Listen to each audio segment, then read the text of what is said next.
자, 서영교 의원님 질의하세요.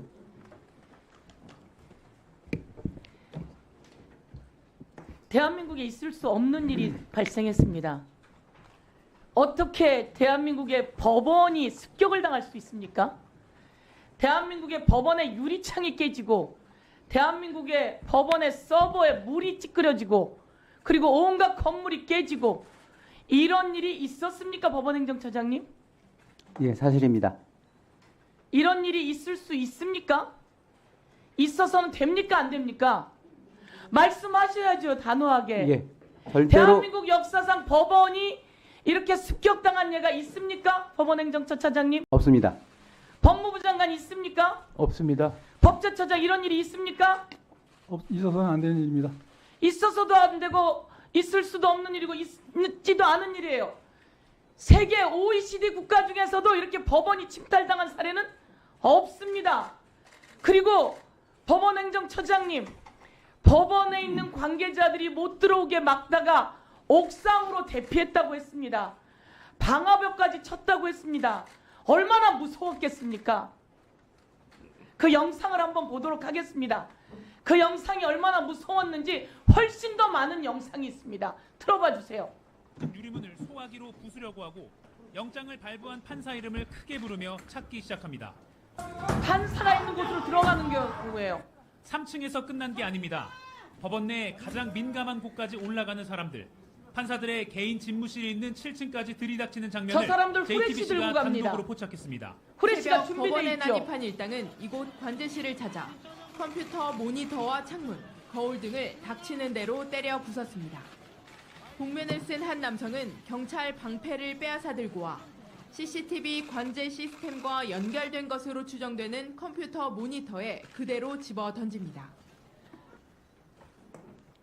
저런 영상이 있고 이 사진은 피 흘린 경찰입니다. 경찰이 이렇게 피를 흘렸고 수십 명이 저 폭도들에 의해서 다쳤습니다. 대한민국에 전두환도 법원은 안 들어갔어요. 윤석열이 국회에다가 총기를 가지고 왔어요. 총알을 넣어갖고 왔어요. 실탄을 장전해 갖고 왔어요. 그리고 국회의원들을 4명이 4인 1조로 하나하나씩 끌어내라고 했습니다. 그런데 이게 내란이 아니라고요? 그런데 공수처가 수사하니 많이 법제처차장 그런 얘기를 하고 있습니까? 검찰이 수사하고 경찰이 수사하고 공수처가 수사하고 법원이 모든 영장이 다 맞다고 발부해주고 윤석열은 11전 11패를 당했어요. 법꾸라지 윤석열이 법을 안다고 온갖 짓을 다 하고 구속영장 적부심까지 했는데 구속영장 적부심에서 윤석열이 패배를 당했어요. 거기 나와서 선동하는 거 아닙니까? 그리고 윤석열과 같은 패 정광훈이 들어가서 윤석열을 구해오자고 합니다. 이게 말이 됩니까? 저렇게 법원이 당할 때 법원에 있는 한 사람이라도 다쳤으면 어쩔 뻔했습니까? 이에 대해서 철저히 법적 처벌을 요구하시겠습니까? 예, 그리고 이들은 폭동입니다. 폭동. 맞습니까? 맞습니다. 폭동이고 이를 선동한 자가 있어요. 이를 선동한 자 윤상현. 법원의 담을 넘어가서 젊은이들이 체포당했어요. 곧 훈방 조치될 겁니다. 이 말을 들은 모든 사람이 무슨 일이 일어나겠습니까? 법원으로 가자. 그들을 구하자. 가서 습격하자. 차은경 잡자. 이 선동을 누가 하는 겁니까? 국민의힘 윤상현이 하고 있고 그리고 미국으로 갔어요. 이 윤상현 잡아서 처벌해야 합니다. 권성동 대표 경찰에게 책임이 있다고요? 도대체 이게 대한민국 여당의 원내대표가 할 소리입니까? 그리고 이때다 싶어서 이재명을 거들먹거려요?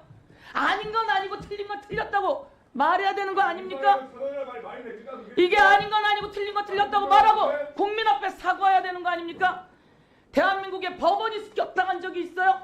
자, 7층입니다. 7층에 판사들이 있는지 판사 집무실이 있는지 저도 몰라요. 판사 집무실이 있는 걸 알기가 쉽지 않습니다. 그리고 그 문을 깼어요. 그리고 차은경을 찾아 들어갔어요. 차은경 판사가 있었으면 무슨 일이 생겼겠습니까?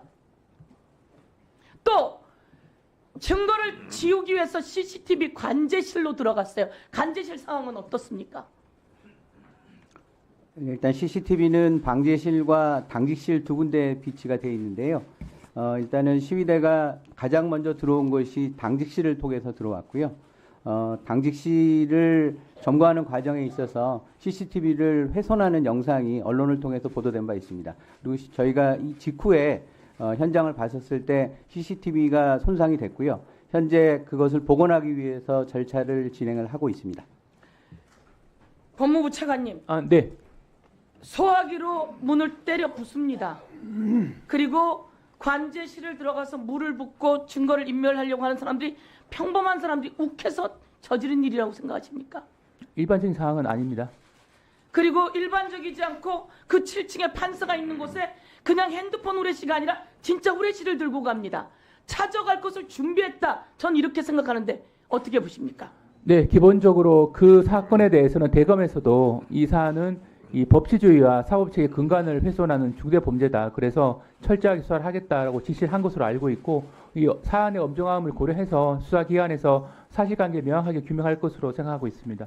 자, 나라의 국가기관을 강압에 의해서 전복 그 권능 행사를 불가능하게 하려는 거. 이건 법원의 권능 행사를 불가능하게 하려고 폭도들이 진압한 겁니다. 진입한 겁니다. 이것은 국헌문란에 해당되는데 그렇게까지 볼 수 있을까요? 저는 충분히 이 내용으로 본다면 그렇게 볼 수 있다고 봅니다. 그리고 우리 법무부 차관에게 묻겠습니다. 김성훈은 증거인멸의 우려가 있어요. 핸드폰도 갖고 가지 않았어요. 법제처장이 갔던 안가에 증거들을 다 인멸할 우려가 있어요. 그리고 다시 복귀하게 되면 경호관들을 억압할 가능성이 너무 높아요. 그리고 영장 집행을 가로막은 자입니다. 그런 자에게 체포영장, 구속영장을 다시 검사가 반려했다고 하는 것은 검찰 내에 있어서는 안 될 행위가 일어났다고 생각하고 이에 대해서 철저히 조사해 주기 바라겠습니다. 네, 담당 검사는